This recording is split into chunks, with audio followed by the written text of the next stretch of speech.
I highly doubt that the Celtics are going to keep that pick. So whichever team gets that first overall pick, um, I don't, I don't, I don't think that they should take Markel. I think they should maybe take Lonzo. Look, Lonzo has good height, great passer, great vision. Um, yeah, defensively, he might have some trouble. We don't know yet. I don't know about his shot either. His shot is a big question for me. I don't know if he'll be able to get his shot off in the NBA. I don't know if he's athletic, but he's he's like oddly athletic to me. It's just like he looks like an athlete, and then you see him play, and he's athletic at times. But then I don't know. I don't know. He's weird to me. He gives me a weird vibe, and it's hard for me to really put my finger on what it is about him that's really weird. But it's something about his game that I'm skeptical. I'm very skeptical about. But I do think he's the best player to take in this draft. If I was a GM and I had to make that pick at number one, I'd take Lonzo.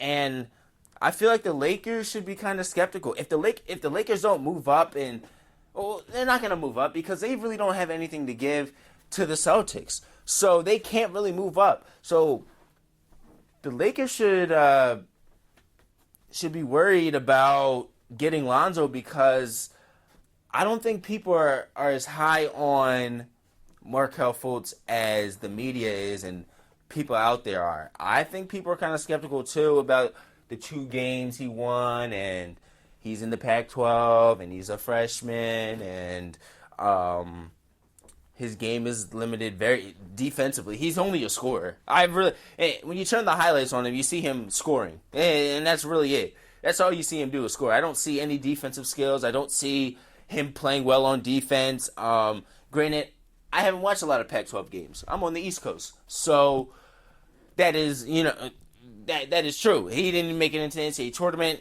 Of course not. He only won 2 games, so you didn't really see a lot of him. And he only played a college season, which is a joke to what you would play in the NBA. So it's gonna be it's weird how this shows out, but I feel like second overall pick, I would maybe take Fultz. That's not a bad pick. First overall, I don't think he's first overall worthy. Second, third, I don't think the Sixers should take him. I'm a Sixers fan, diehard Sixers fan. The Sixers should not even look at him. I don't want that kid. It's not going to work well for us.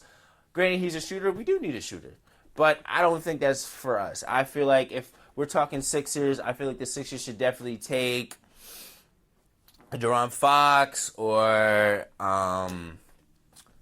Malik Monk or the kid from Kansas. I definitely think those are the 3 guys we should be looking at. Or the point guard from NC State. He was really good. I liked him. I liked his game.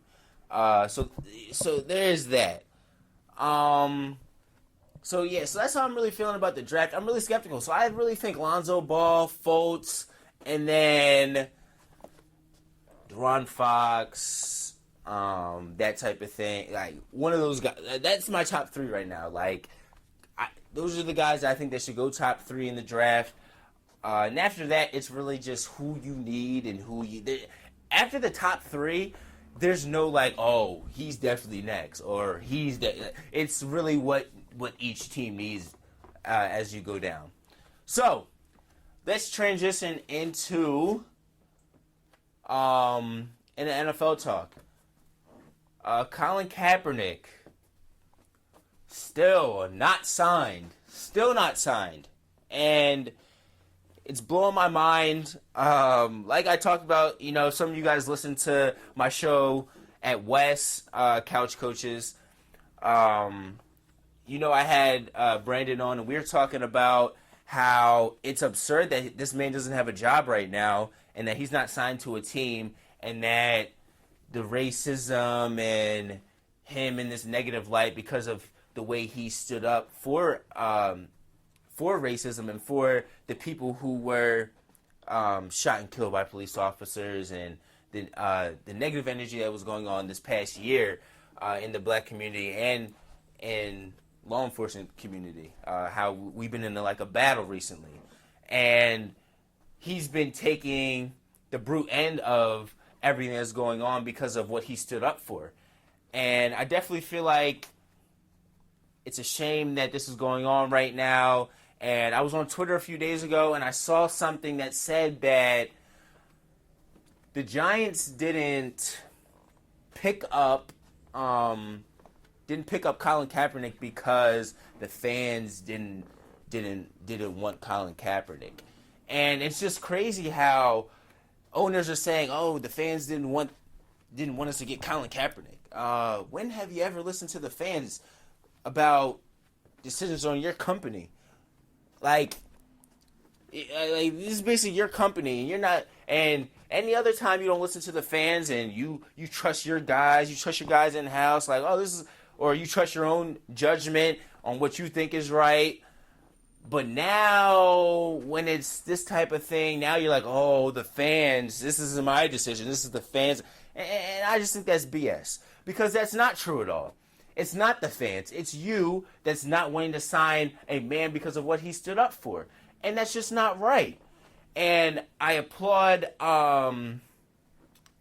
Torrey Smith, because Torrey Smith and Malcolm Jenkins, who I both follow on Twitter, who are both commenting on this and saying, oh, wow, it's nice that Torrey Smith said that you don't care about people who, domestic violence, stuff like that. Those players are fine. Those players can get signed in a second. Joe Mixon went in the second round. You over here, like, we're drafting guys who have domestic violence issues, we sign guys who have domestic violence issues with no problem. Guys who have DUIs. Malcolm Floyd got released from the Cardinals, got picked up by the Patriots quick. That's fine. Domestic violence, who cares? DUI, who cares? But when it comes to standing up for something that's important and standing up for something that's meaningful, standing up for change, whoa, what are you doing? Fall back, what are you doing? That's a shame. It's really bad. That's the message that they're sending. You're basically sending the message to young people who, you say you're trying to set an example for, and you're trying to say, oh, we hold our team to a high standard, but you're punishing somebody who's trying to have this country stood to a high standard, and making them try and realize that, whoa, we need to fix this problem, and that we need to get better as a country to deal with this problem. So, it really is a shame. And there's talks about Colin Kaepernick. He met with the Seahawks. I think that might be a good fit. But there's a lot of turmoil right now going on in Seattle. There's a lot going down in the 12th man.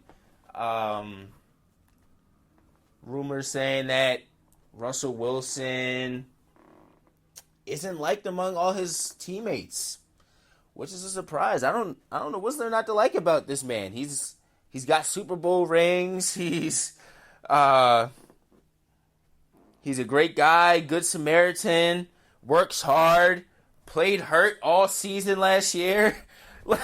Like what more does Seattle want from Russell Wilson? I don't know how Russell Wilson hasn't earned the respect of his teammates in that locker room. It really, I don't understand it. Look, Carson Wentz and Dak Prescott earned the respect of their teammates in a season. I just don't understand. And maybe you look at the fact that the defense maybe doesn't really respect Russell. Maybe they feel like, look, you didn't win a championship. We won that championship. You helped, but we were the ones that really won it.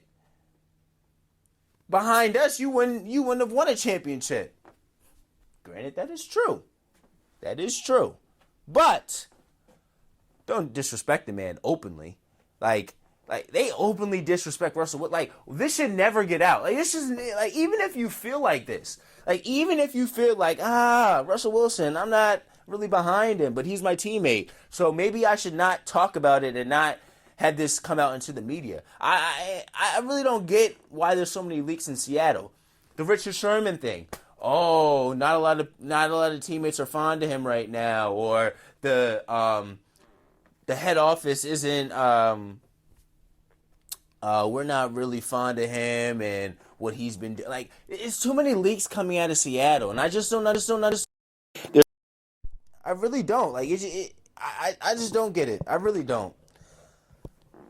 So, that was just the end of my rant for today. We talked about the finals happening tomorrow. We talked a little bit about the draft. We talked also about how I felt about Colin Kaepernick. I really need to talk about that. I really wanted to, because it really upsets me, and it really just looks bad upon the NFL and as a whole, to be honest. And I also wanted to talk about the Russell Wilson thing and what's going on in Seattle, because that's a little weird too. That's a weird situation. But I hope you guys keep listening. Just keep waiting for me to drop these podcasts. It's not going to be like a set day or anything. Like, I might just like drop one after game one. Like, you just have to follow me on Instagram at Couch Coaches. It'll be up on there. I'll have a link up there to the podcast. I'm in the making. It's still making the Twitter. I'm gonna make the Twitter Couch Coaches. So also Facebook. Follow me on Facebook. This will definitely be up on Facebook. Couch Coaches. So just search Couch Coaches and I'll pop right up. This will definitely be up there. So I hope you guys keep listening. I hope you guys listen to me this summer.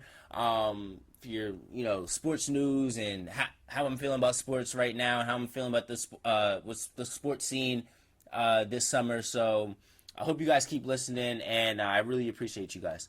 All right, guys. Thanks. You've been listening to Couch Coaches with Billy Trice.